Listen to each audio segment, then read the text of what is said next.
Hello and welcome back to my model railroad. As you can see, I've sketched the track plan out onto my foam and even started laying some roadbed.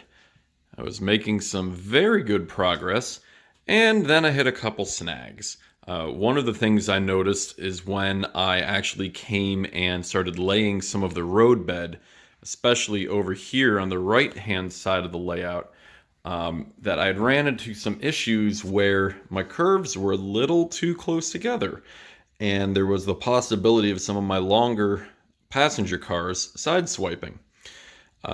This is, certainly not advantageous, and even though it's going to be in a tunnel, I'd like to correct this as soon as possible. So the last day or two, I've been completely redesigning this whole layout, keeping the basic shape. But unfortunately, that means I now have to rip up all of this cork roadbed.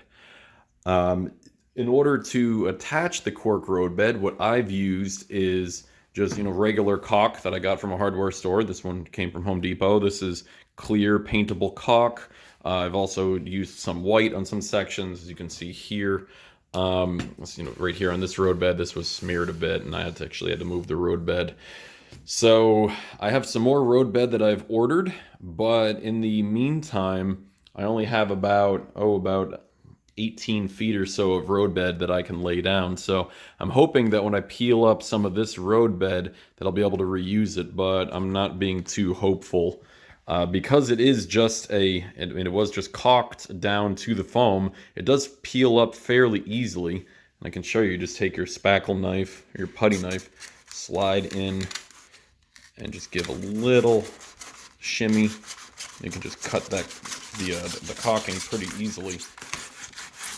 But what I'm concerned about is that the caulk is going to make the the roadbed a little too rigid, and it won't be pliable enough to rebend into new curves.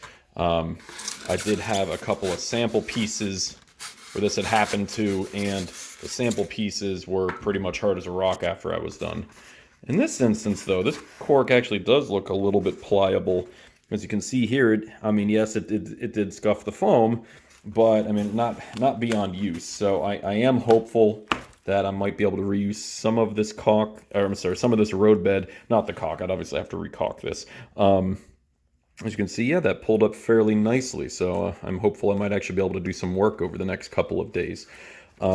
So the method that I've been using in order to place down the roadbed is, if I had a nice straight section, I was just piling up scrap pieces of lumber, plywood, pieces of 2x4 and such, and then just laying weight on top of the cork roadbed here to press it down nice onto the table. In order to help hold some of the pieces in place during the curves, what I actually did is just thumbtack a lot of the pieces in place. And that seems to do a pretty good job at holding them. I did try to put some weight on the areas I could.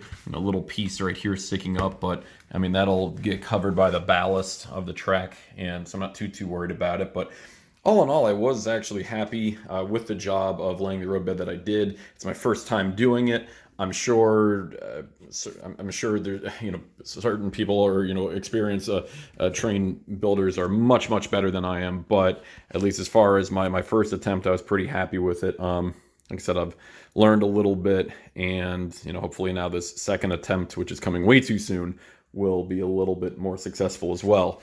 But one of the items, besides just making sure that none of the trains would sideswipe, one of the items I did take a look at was really easing into curves. So when I first had modeled my layout, I had assuming that I was going to use some pre-made curves. Like, say, for instance, right here, this was going to be a piece of flex track. This was either going to be a straight or a flex track, and this was just a stock 18-inch radius curve. And after reading a couple forums, watching a couple other people's videos, I was thinking, I really like this idea of an easement to, kind of ease your way into the curve. It's a little bit less of an abrupt radius.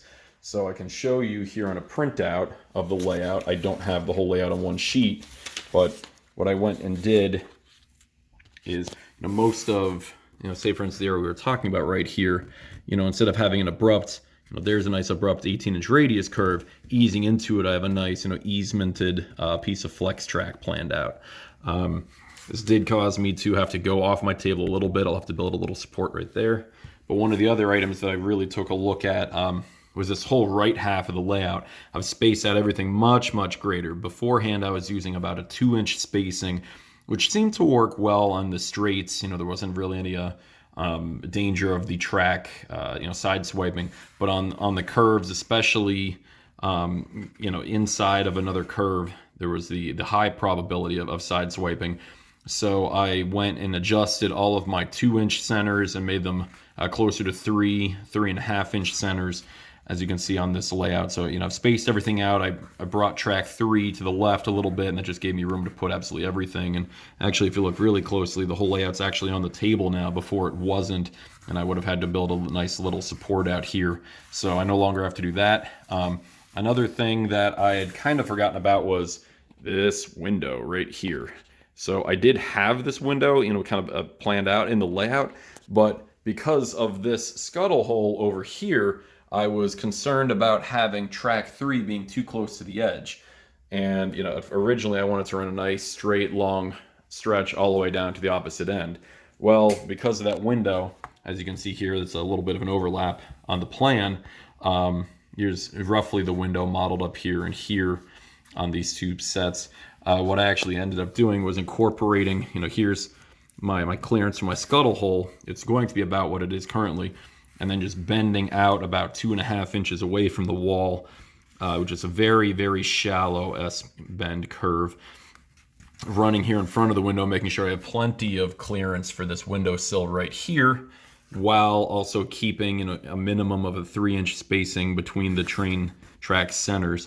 And then just in order to ensure that I can have the maximum radius curves all the way in the far right of the layout, I bent the track back then towards the center. I'm sorry, back towards the back wall. And this gives me my largest radius curve for track 2 here, track 3, and then the entrance into our rail yard here. Track 1.